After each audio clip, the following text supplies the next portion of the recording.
السلام عليكم ورحمة الله تعالى وبركاته. مرحبا بكم معايا اليوم فيديو جديد غادي نقدم لكم ان شاء الله الشفنج المغربي. هاد الوصفة هذه اللي غادي نقدمها لكم بالطريقة ديالي جد مبسطة ورائعة وناجحة. انتم كي كتشوفوا كي كيجي هاد الشفنج هذا خفيف مفشفش وزوين. نتمنى ان شاء الله حتى نتوما تجربوه. بقاو معايا حتى الاخر ديال الفيديو باش تعرفوا على الطريقة والمقادير. عندي هنايا واحد القصعه فين غادي نعجن هاد الشفنج. عندي هنايا نص كيلو ديال الدقيق الفورس يكون نوعيه جيده. عندي واحد المعلقه صغيره ديال الملح اللي كيبقى على حسب الذوق. عندي واحد المعلقه صغيره ديال السكر سنيده ما نعمروهاش، ممكن نستغناو عليها، غير هاد السكر سنيده كيعطي واحد التحميره، كيجي محمر هاد الشفنج ديالنا في اللوين ديالو. وعندي واحد المعلقه صغيره عفوا واحد المعلقه صغيره ونص ديال الخميره ديال حبيبات، خميره ديال الخبز. ممكن نديروا الخميره المعجونه ندوبوها في شويه ديال الماء. وعندي الماء الدافئ، ضروري يكون الماء دافئ لان العجينه ديال الشفج كي كتعرفوا راه خصها تختمر، اذا ضروري من المياه تكون دافيه. غادي نجيب اول حاجه غادي نغربلو الدقيق ديالنا كي كتشوفوا.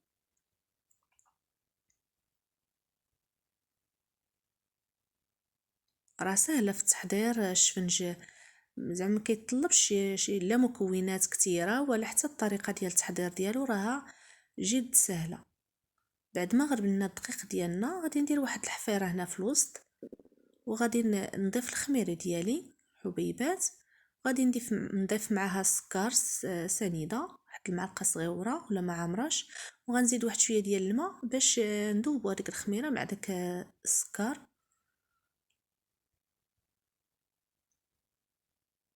صافي نبداو كنخلطو هكذا، وحنا كنضيفوا الماء بالتدريج شويه بشويه، ما نضيفوش الماء في دقه واحده باش من ديك الساعه ما نتحكموش في العجينه وما غاديش ندلكوها مزيان، يعني كنبقاو شويه بشويه.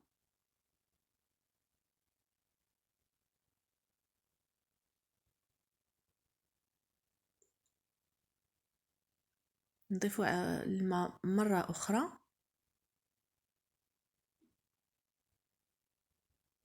حنا كنخلطو بيدينا.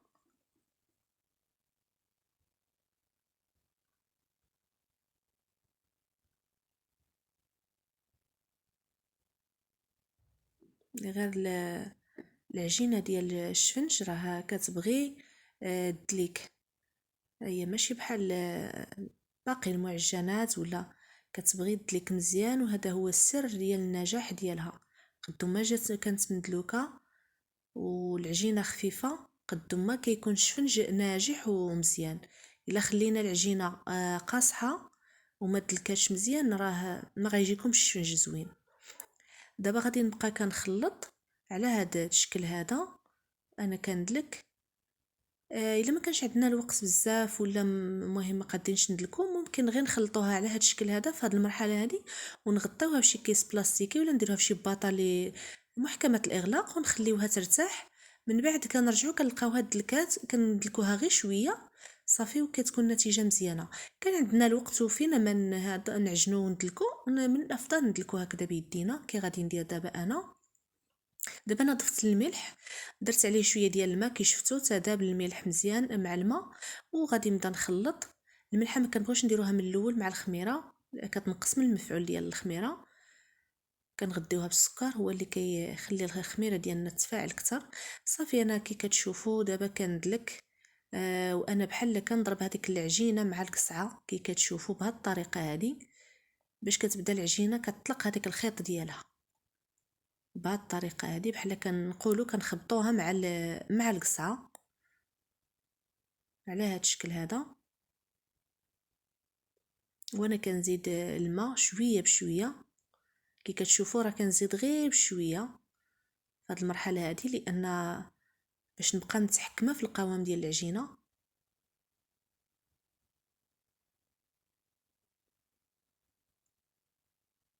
على هذه الطريقه هذه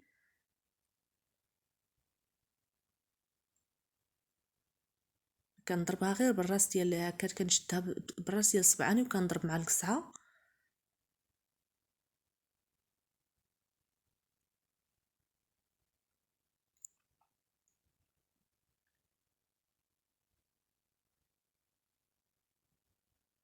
كتشوفوها العجينه بدات كتلقى داك الخيط ديالها، يعني العجينه كتولي بحال خيط واحد، هانتوما كي كتشوفوا. وفي نفس الوقت كدير لي واحد الفقاعات، وهنا كنعرف بان العجينه راه دلكات مزيان. غادي نزيد دابا غير تقريبا واحد المعلقه ديال الماء صافي، وغنخلط مزيان. هانتوما كي كتشوفوا كيفاش كنضربها، ضروري الا عجنتوها بيديكم خصكم ديروا هكا. هانتوما كي كتشوفوا كنهز العجينه كتبعني خيط واحد، كتولي ناعمه وطالقه يعني مدلوكه. صافي دابا كتبان لي العجينه تقريبا تدلكات، وحتى القوام هو هذا، ما نزيدش نجريها اكثر من هكا. صافي غادي نخليها ترتاح حتى تختمر ان شاء الله، ونعاودو نتلاقاو. دابا العجينه ديالي ها هي اختمرات تقريبا. هنا انا احتاجت لي واحد ساعه ونص لان الجو دافي. جبت واحد زليفه فيها شويه ديال الزيت وواحد البلاطو ودهنته بالزيت كذلك. انا غادي نقترح لكم هاد الطريقه هذه اللي كيخاف ولا ما كيزعمش يهز العجينه ويديرها مباشره في المقله، ممكن يدير هاد الطريقه هذه. وبالخصوص المبتدئات، انا كما قلت لكم البلاطو دهنته بالزيت، دهنت يدي مزيان بالزيت باش ما تلصقليش العجينه في يدي.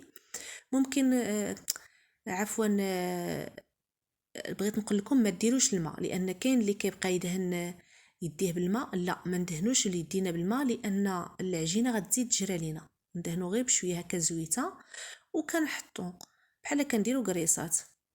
واخا العجينه شويه صعيبه باش نهزوها، ولكن غير حاولوا معاها، راه غادي تجمع لكم وتهزو ديروا قريصات على كما كندير انا دابا. صافي فاش نساليو القريصات ديالنا في البلاطو غادي نخليوهم يرتاحوا غير واحد 3 4 دقائق. قدام ما ارتاحوا كيجيو مزيان. المقله ديالي راها كتسخن، درت 2 مقلات كي كتشوفوا، وحده فيها غير شويه ديال الزيت والاخرى عامره بالزيت. بعد ما فتحت الشفنجه كي كتشوفوا انا نعاود معكم هذه الثانيه وباش تشوفوها مزيان. انا حطيت الاولى هي كتقلى. كنشد هاد الكريسه هذه كندير بحال واحد الحفيره في الوسط ولا تقيبه في الوسط، كنحاول نوسعها شويه وفي نفس الوقت كنهز كنحط في المقله اللي ما فيهاش الزيت بزاف.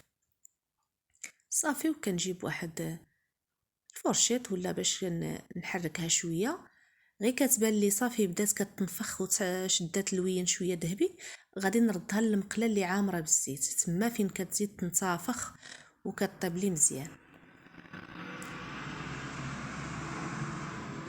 صافي نعاود ندهن يدي بشويه ديال الزويته، كنوسع الكريسه ديالي من الوسط كي كتشوفوا. صافي ونهزها. نتوما كي كتشوفوا العجينه راها جاريه مطلوقه، ماشي جاريه كاع بحال ديال البغرير، ولكن راه كنظن راه باين لكم في الصوره كلشي راه واضح. صافي اللي بانت لي شويه صفارت وطابت تقريبا نص طيبه كنردها للمقله اللي فيها الزيت اللي عامره بالزيت. النار نديروها متوسطه في الاول، ما نقصوش العافيه بزاف وباش ما يشرب ليناش الشفنج ديالنا الزيت وما يجيش يابس، وما نجهدوش باش ما يتسخطفش. يعني النار متوسطه.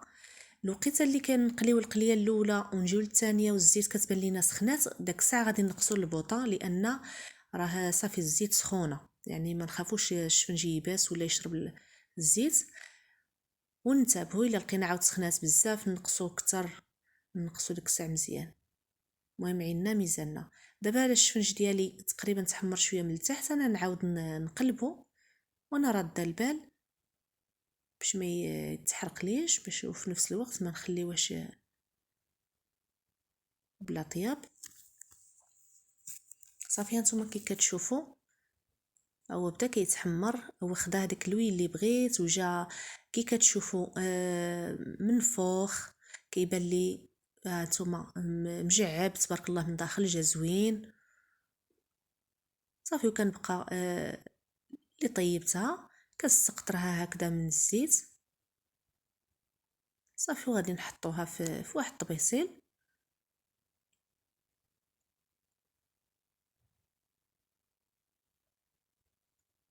غير زعموا على تحضير الشفنج في الدار، راه واخا تكونوا من اول مره كديروه راه غادي يصدق معكم بهذه الطريقه هذه. صافي كنسقطرو الشفنج ديالنا ونحطو، وغادي نعاود نهز من المقله ونديرو يكمل الطياب ديالو في المقيله الاخرى اللي عامره بالزيت.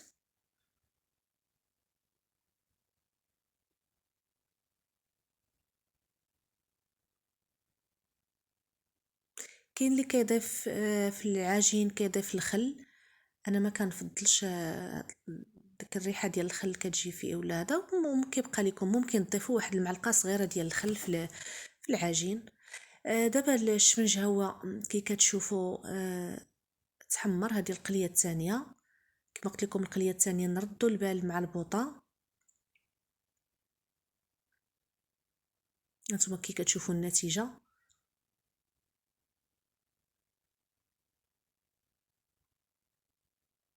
راه كيجي رائع. هاد الطريقه هذه التقليديه المعروفه اللي يعني كنهز غير الكريسه وكنحلها بيدي. انا بغيت نجرب معكم حتى هاد الطريقه باش تشوفوها. درت الطريقه الاولى في البلاطو اللي كنوسعوا الثقب ديال الشفنج في البلاطو. دابا هذه غير بيديا هكا كتكون الطريقه، كنحلوها بيدينا كنوسعوا مزيان وكنحطوا في المقله. وانتم ديروا الطريقه اللي ريحاتكم واللي جاتكم سهله ديروها. صافي كنبقى مقابله الشفنج ديالي حتى غادي يتحمر كله ونسالي ان شاء الله.